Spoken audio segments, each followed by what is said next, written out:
Welcome into the Sports Stove podcast. Today, we have with us a very special guest. He's a Kentucky Mr. Basketball, a Tennessee Vol all-time great, fourth all-time leading scorer, third in steals, top three-point getter in Tennessee. He's the '07 SEC Player of the Year and even French Cup Finals MVP, couple-time champions overseas as well. Today, joining us is Chris Lofton. Chris, thank you so much for being with us. Man, thanks for having me. I'm looking forward to it. I'm going to ask you the question you probably have asked or answered many times. How does a Kentucky Mr. Basketball player end up at Tennessee? I think it was just one of those times where, at that time, Kentucky already had the number one ranked recruiting class coming in, and it was just, they didn't have room for me. And, which I understand. People blame Tubby for it, but, looking in from Tubby's point of view, he already had the number one class coming in. So I'm sure he was like, I don't need him. I don't need Chris. So I think that's what happened, and it was a blessing from God that Tennessee came and offered me a scholarship at the last minute. Did Louisville recruit you at all? They recruited me a little bit early on, but my senior year in Kentucky or Louisville didn't have a scholarship for me, and so that was kind of tough for me as a Kentucky kid because you want to go to Kentucky or Louisville, and for those dreams to be shattered, like it's tough, but you realize that this Tennessee Orange is was so much better for me and my situation. Yeah, I mean, you were there. Were you a starter all 4 years at Tennessee? Yes, sir. Yeah, so you were recruited by Buzz Peterson, right? And he was there your freshman year before Bruce Pearl came in? Yes, sir. So Bruce Pearl's an interesting conversation in my house. My dad is not a Bruce Pearl fan, but that goes way back to he was an Illinois fan growing up, and that goes way back to a long time ago. Who is Bruce Pearl? Like what? It seems like either people love him or hate him. So obviously, I would assume that you liked him, but what was your view of Bruce Pearl and your thoughts on him? I mean, I love Bruce, man. I had great 3 years playing for him. Actually, recently saw him 2 weeks ago when they played Kentucky here in Lexington. Got to hang with him and talk with him a little bit, and just being around him is fun. He's always high energy, and he's talking to me about because I want to get into coaching at some point, and he's giving me advice about that and how I should approach it, and just he's been great for me in my life, and I'm glad I got to know him. When you're at Tennessee, you have several memorable moments at Tennessee. I mean, again, when you're the fourth all-time leading scorer, you had great defense, which oftentimes doesn't get talked about. Number three in steals all time at Tennessee as well. You had a big shot over Kevin Durant that's been brought up a lot. That you had a game winner in March Madness over Winthrop in '06 as well. What is memorable? I guess me growing up in Tennessee, when people think of the University of Tennessee, they think football. Right. But the basketball program has some history with it as well. What is it about Tennessee basketball that is, I guess, that worth writing home about? Things that really stand out that make Tennessee basketball a good program. I think for me, our fans was great. My the first year we wasn't winning, so I understand why fans didn't come. But my sophomore, junior, senior, the fan base was amazing. Every game was sold out. It was packed. The student section came in, and as a player, that really helps. That gets you going. That helps. It frustrates the other team. When it gets loud in there, you can't hear plays, and so I love the fan base. The atmosphere at Thompson Bowling Arena was just amazing to me. When you were there, I again growing up in Tennessee, Pat Summitt was like the most amazing person in the world. Did you have any interaction with her and any impact on you from her at all? Yeah. I had some impact with Coach Summer a lot. We ran into each other a lot because we practiced at the same gym. So I would talk to her a little bit off and on when I would see her, of course, and she would always ask how I'm doing, check on me, and it was a special relationship. It wasn't like a long conversations, but it was enough to where like you could tell she really cared about me. She was real genuine, and it was always fun to be around her. Because she's a legend. I remember sometimes I would watch practice, and just the respect she commands when she walks in the room on in the room or on the court, it's a different level. And it was kind of heartbreaking when she passed. And I'm glad that that we that I got a chance to actually talk to her and meet her. Let's go back to your high school a little bit. Recently on your Twitter, showed up the '03 high school championship with Mason County. You said it was your favorite basketball moment and memory. Kentucky high school basketball holds a lot in the state. Obviously, growing up in Tennessee, it was all about football. But now that I've been in Kentucky now for 7 years, high school basketball is a massive deal. Why is a high school championship your greatest memory basketball moment, I guess? I think for me it was because I won it with like my best friends. Like we've been playing together since we were 9, 10 years old and all the way up to high school. And to win that, state tournament in '03 was a special moment, just because they were with me. Those are my guys I grew up with, and we put in a lot of work over the years. And it was just, one of those special moments that I'll never forget. This year and last year, I guess to some degree as well, with all the COVID stuff going on, it's kind of changed high school basketball. All high school sports. The fans, you could only have a couple people from each kid there and things like that. What do you think for how much would that impact, you think, the players having just a couple parents there and things like that? The experience, I guess, of high school sports, especially for seniors. How do you think that's affecting high school sports? I mean, I think it's been effective towards them for sure. It's so hard. Like I feel bad for them. I think about it. I'm like, they don't get the crowds, the cheering, the cheerleaders, the bands, and the packed arenas anymore. And it was just, I feel sorry for them. But at the end of the day, I'm glad at least they get to play. Yeah. So they got to make the most of every situation, and I hope they understand that because high school basketball is special and it goes by fast. So I hope that if somebody's watching this, that they understand. Play every game like it's your last because you just never know. You played football as well. Did you play any other sports, or was it just football and basketball? Just basketball and football in high school. Did you ever consider trying to go football as opposed to basketball? I didn't. No. Don't get it wrong, I love football. Still love it today. But, basketball was just always a special place in my heart. And I knew I always wanted to play college basketball. Let's talk a little bit about your college experience some more. I saw recently as well as looking through your Twitter, and you said Rupp Arena in Lexington was your favorite place to play outside of Thompson Bowling Arena. Um, what was it about Rupp that stood out? And then what were some other places that you played in that was really special to you? I mean, Rupp's just always special because that's where the boys' high school state tournament is. So I had 3 years of playing there. We went there my sophomore, junior, senior year, played state tournament games there. And, we won it in '03 and lost in the finals in '04. So I've played a lot of games there. And, it's just, it's like my second home.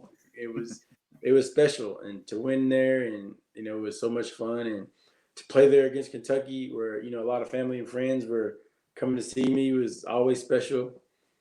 And what was the other question you asked? What other arenas, college arenas that you played in, Yeah. were unique or special?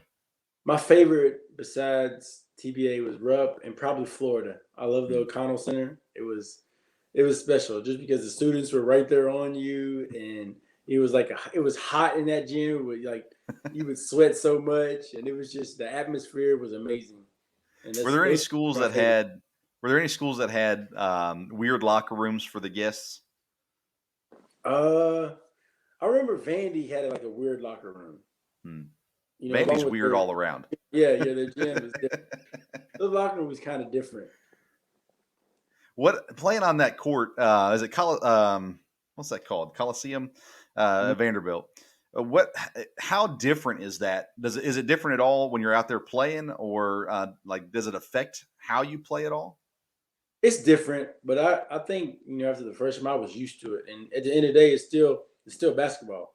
Two Yeah. goals in the ball, so it's no excuses. It's kind of different with the coaches underneath the baskets, of course, but I mean it's something you got to deal with, and I like playing there. The rims were I love the rims there. Hmm. They always had some shooters So I'm assuming their rims were for shooters. Yeah, they kept shooters in there, man. Yeah. Felt like they didn't miss in that gym. Yeah, yeah. I always remember we went to a few Vanderbilt games, but we were never. My dad hated Vanderbilt, so we were never worried about being a Vanderbilt fan. But we'd go to a few games there and everything, and yeah, there was always one or two guys, usually a big and a small, that could just shoot lights out at Vanderbilt, and they'd come in and just you never knew what was going to happen when teams came in into Vanderbilt. Let's talk a little bit about well, let's finish up. We'll talk more about your career, and then we'll come back to current basketball, SEC basketball. You played overseas for a while, starting in '08, I believe. Most recently in Korea. What's it like? I hear stories about having to communicate and having a hard time communicating overseas and things like that. So what's it like going from Tennessee and Kentucky all the way overseas? Where did you go first? Turkey. Turkey. Oh my. Okay. So what was that like? It was different. It was definitely a challenge. My first few years were tough, and it was tough going overseas. The language barrier, the culture shock, and time difference. Just missing your family and friends, and I just it was tough. But at the end of the day, I was over there, doing what I love to do, and I was playing basketball. And yeah, I look back on it like I was, God's blessed me. I've seen so many countries. I've learned different languages. I've made so many new friends that live in Europe. So it's been fun. It's been a great journey for me. You came off the '07 year. I think it was the '07 year there that you had cancer. And you even played, I guess, going through some of the treatment and stuff like that, playing your senior year. Yeah, yeah. Well, the treatments were over. I had lost 20 pounds, Hmm. and I was just, not myself. I couldn't play Yeah. basketball for a long time. So was that a major factor for not getting drafted? Do you know what was the reason, or did anybody come close to drafting you, talk to you that you thought you were going to get a shot in Oh the man, I NBA? really don't. I really don't know. I mean, it Hmm. could have been, it could have not. People always talk about, I'm little, my height, but who knows if that probably was a factor, but I can't really say for sure. I'm assuming it was, but it was that year was difficult, my senior year. But I look back on it and I wouldn't even change it Hmm. because I feel like now I still get messages from people today, talking about who has cancer and they ask me for advice, and I'm glad I can give them advice and help them out. So it's at the time I was upset, disappointed, but now I look back and it was like I'm helping other people, and I feel like that's the number one thing is make sure, hey, how you have an impact on other people. That's great. Do you think, to me, your game fits perfectly in what the NBA is doing right now? So do you think if you were, I don't know, 15 years younger, that you'd be in the NBA? I mean, who knows? I Yeah. mean, of It's the course I want to hypothetical say game. yes, but you never know. You gotten two championships, I think, the French Cup and Pro A, 2016, 2018. Yes, sir. You had the French Cup Finals MVP in 2016 as well. What is different and what is similar, I guess, between the European basketball versus American basketball? I would say European is more like college, just bigger and stronger, fat, more, older. It's more of a team game. Um, it's more physical though, for sure, more physical in Europe. But that's about it, honestly. People always ask what it's like compared to the NBA, and I would be like, it would be, you can't, the NBA is so more spaced out. Mm. You can't you can't stay in the lane, defensive 3 seconds and all that. They don't have that in Europe. So, Hmm. it's clogged in the lane. So they want you better be able to shoot or usually you'll struggle. Who are some guys that you've played with over the years that either you're seeing now that are playing professionally in the NBA, or guys that you're surprised haven't played in the NBA, but they had great talent like you and just didn't get the shot? I played with a few NBA players. Um, I played with Tiago Splitter. I don't know if you remember me, played for the Spurs. Yeah. I played with him in Spain. And I played with Mirza Teletovic. I don't know Hmm. if you remember him. He played for the Nets for a little bit. Yeah. Played for, Was he in but I played Milwaukee with him. too? I think for the Bucks too. I think so. But those two are the ones I've played with. They're in the NBA. I played with them in Spain. I'm trying to figure out. And I've played against some other. I've played against in like Spain and Turkey guys that's in the NBA too. Hmm. I'm trying to think of some names for you. You remember Pablo Prigioni to play for the Knicks, the older Yeah. point guard? Yeah. Played against him. Um, Played against Joe Ingles. Plays for the Jazz. Hmm. I remember playing against him. Who else? I've played against a lot. A lot of guys from Europe that play overseas. Is the coaching? Are all the coaches? Do they speak English, or do you just have to deal with whatever they're with whatever they speak? Usually, some of my coaches just spoke English, and some of them spoke a little bit. But I always have like one of the assistant coaches usually speak great English, so they translate everything. Yeah, because you got wherever you've been, it seems like you've had at least a couple other American guys on the team with you. Yeah, for sure. Usually you have. I mean, it depends. Like in Europe, you have at least three or four. Sometimes more. And then when I was in South Korea, that was my first time playing in Asia. There was only two of us. Okay. What was that like? That was your most recent stop, right? In Yes, South Korea. So you've played in France, you've played in Turkey, you played in a few different uh it looks like Spain, East Spain. Russia, Lithuania. Man, so yeah, you've seen a lot. I've seen a lot, man. How do they do with like the history of basketball in these different stops that you've been? Because there've been some, like Lithuania, for instance. There've been some really talented Lithuanian guys throughout the years, and things like that. Spain, obviously, a ton of Spaniards that have come through and had great careers outside of that. So, how are they with looking back at the guys that have come through the program, recognizing those, keeping them, active within the organization, so to say? I mean, they're big time because that's what they use them as examples of like this is what they came from here, so you Mm. can do it too. Why not you? Just put in the work and work hard and listen, and this could be you too. So I think it's a huge part of their stories because they always they talk about where you came from and where you started at, and for those NBA guys that started in Spain, that's where they started. So go for the impossible. Don't set limits on yourself. Don't sell yourself short. What are you still playing? Well, I haven't played since 2019, Okay. but hopefully I'll play at least one more year. Just waiting on the call, so it could be any time. Okay. So what are you up to these days while you're waiting for that? Just training a lot. Just training a lot right now. You know, going to some high school games around my area. Just trying to give back and help back as much as I can.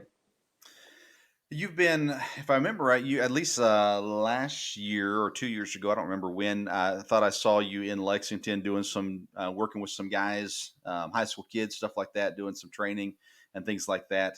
How much of that are you doing, or are you mainly just kind of as you're able to doing different things and then still focusing on your training and stuff like that? Well, since the virus hit, it's mostly been like I've been kind of staying away, just being safe. But Yeah. hopefully, when it gets more safe, that I'll be back in the gym. Hopefully, with some kids and some high schoolers and even college, just trying to get work in with them. And if they need any helps or tips, that I'm there. But most for the most part right now, it's just I'm training myself, getting in shape, and just staying ready, just in case.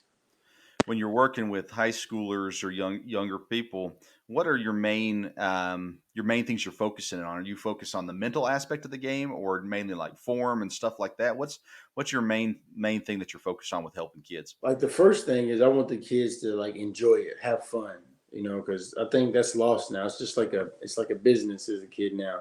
I want the kids to have fun and play with energy, have passion. Then we can go from there. Because if you don't have passion and energy, I don't think you can be successful. So that's the first part I say, and just working hard and putting the work in. I tell them that this is not for everybody. Just if you don't love it, I don't recommend you training with me. I officiated basketball for a few years and I got out of it because it was just intense. It was a little Oh, much for sure. me, and I you, bet. Yeah. They you probably tried to kill you, didn't they? yeah. I But you can believe it. see the kids. You can see, and it seems to lead from the parents and the coaches. The kids that are enjoying it, they're still playing hard. They're still playing to win the game. But it just seems like and it goes both ways. Sometimes with the parents and sometimes with the coaches, they get so sincere about it.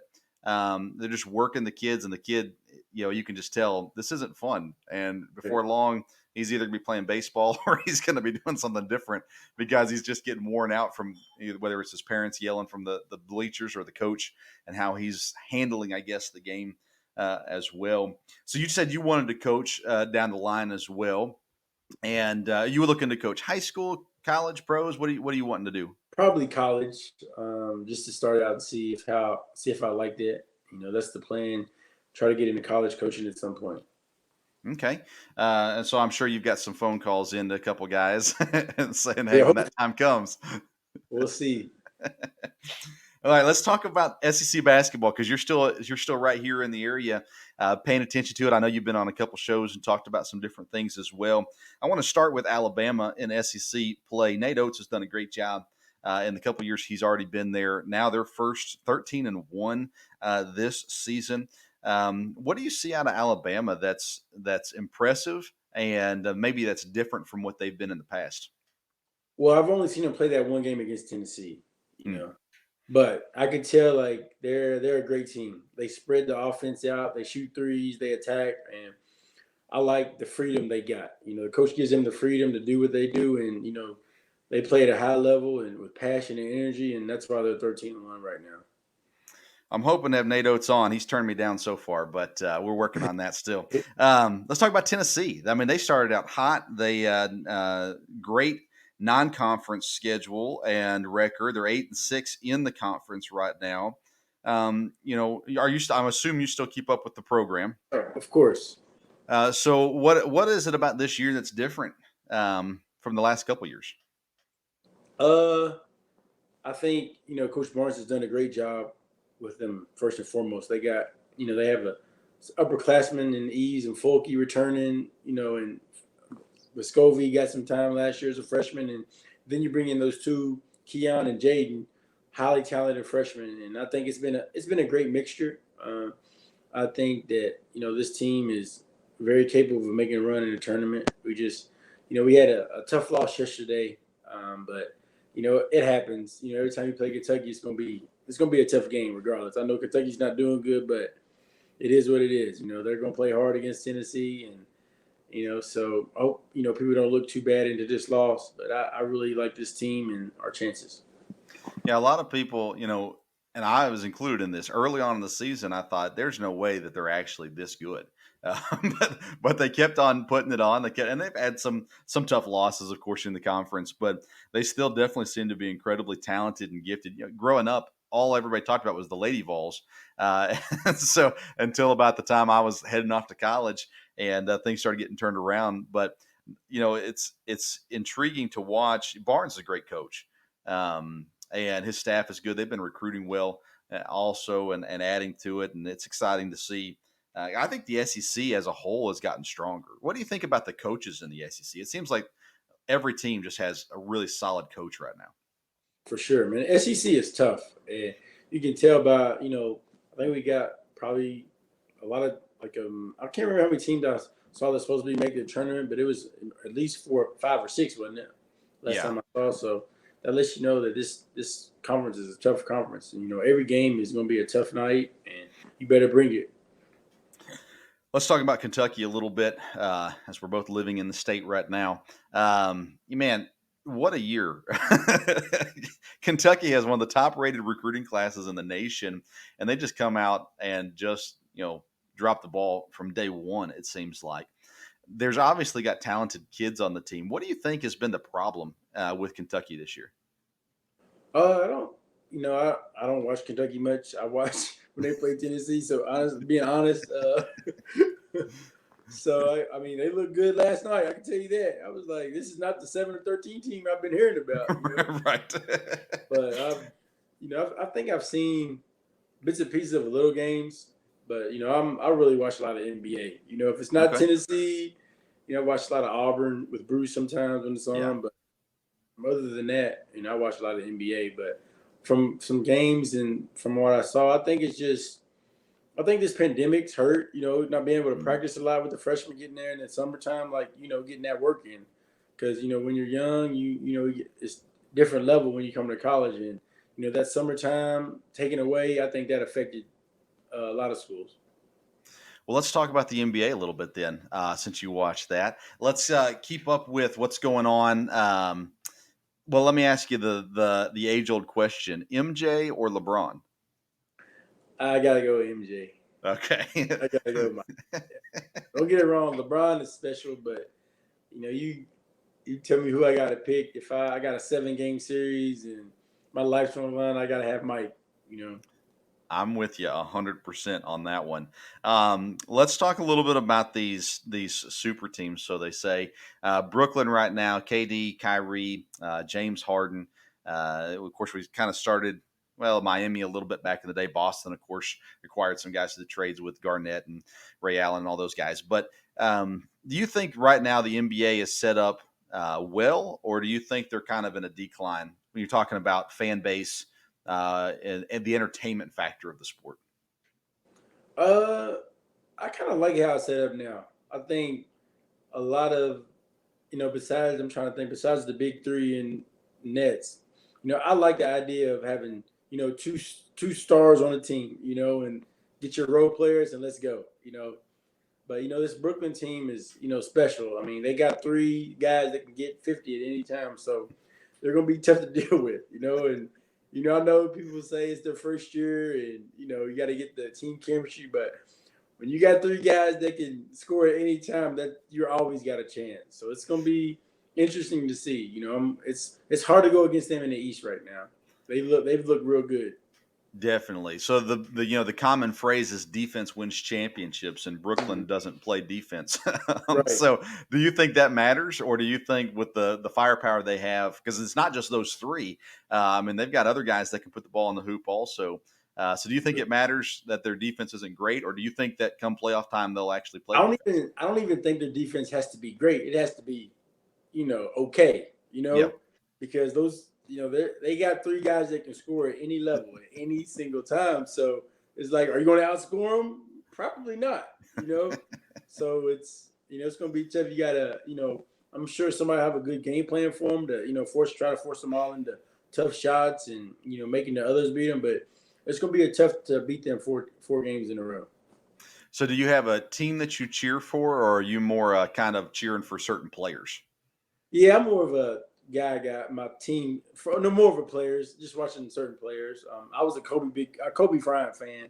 That's my one of my favorite players. So I was always a Laker, but ever since he left, I guess I still go for the Lakers though, just because. But I love watching Steph Curry and Dame Lillard. Those 2 are probably my favorite right now. Definitely. Dame is, to me, he's one of the most talented guys. I had him as a dark horse MVP candidate coming into the season. But nonetheless, um, Kobe, where does he fit in all time in your opinion? All time. Oh man. I mean, I like Kobe. I think I put him in my top 5. Yeah. I Yeah, I put think him. that's dedefinitely fair. I think I have him in my top 3, but I'm not a big LeBron guy. So, Mhm. so, Yeah. so I have to get over my bias sometimes with him. Right. But Yeah. Come on, man. You got to put Brown in there. he's great. There's no doubt about it. I just I got to get over Yeah, you got to it. get over it. I got some friends like you too. Y'all got to get over it, man. Yeah.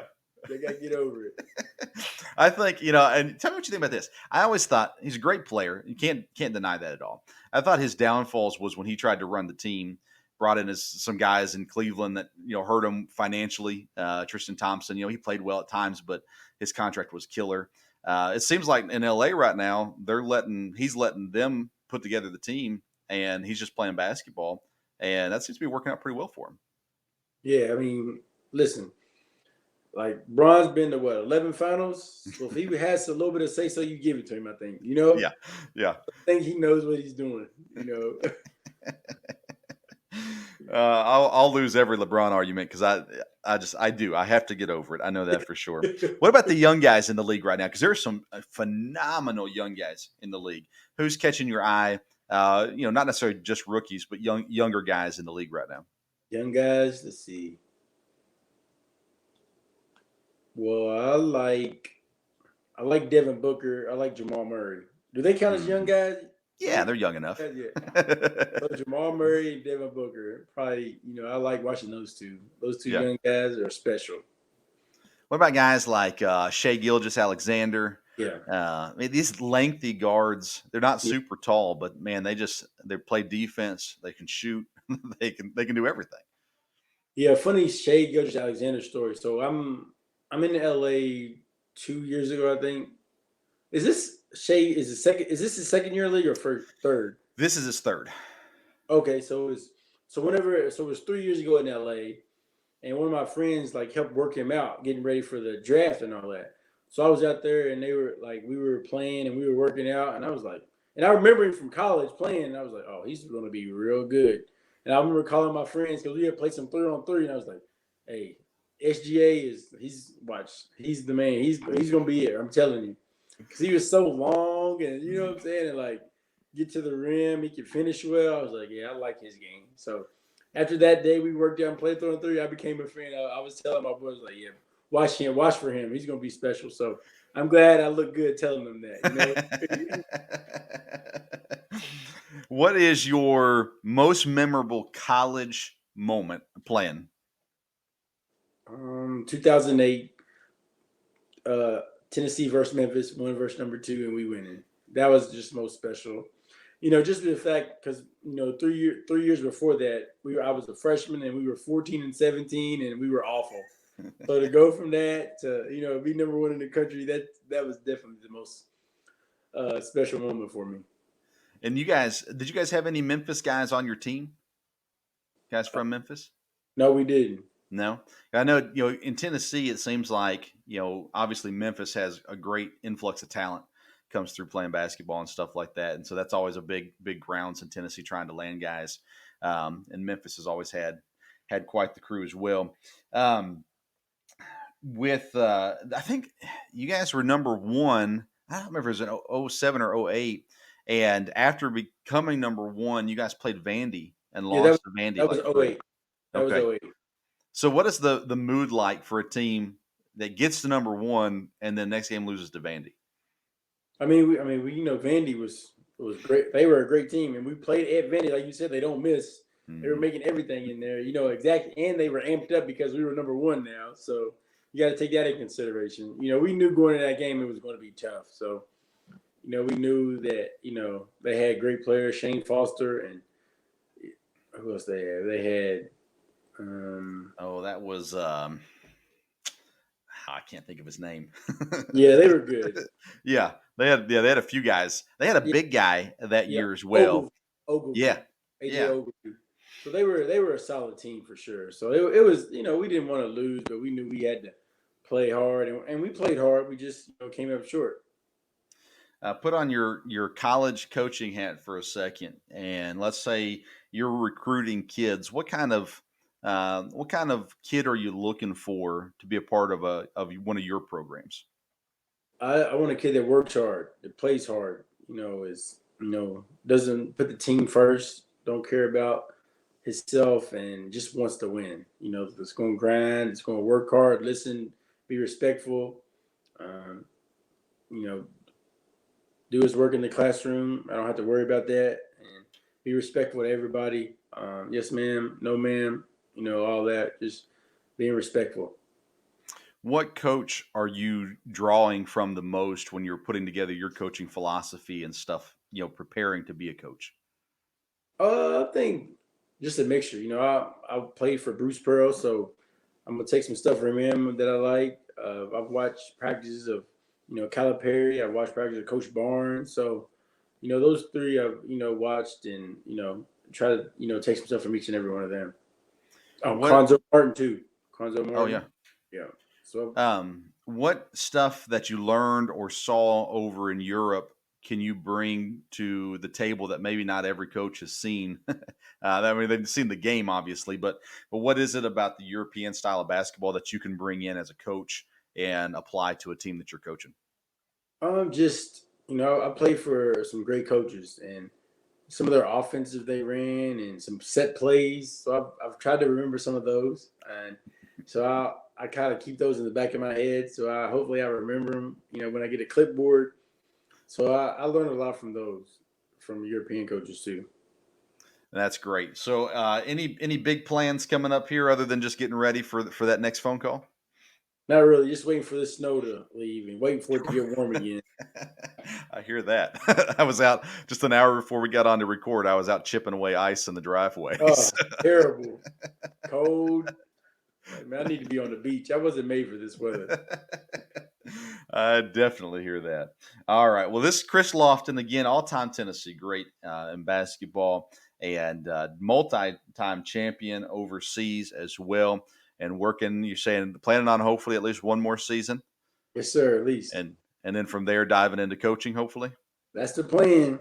That's the plan, but we'll see.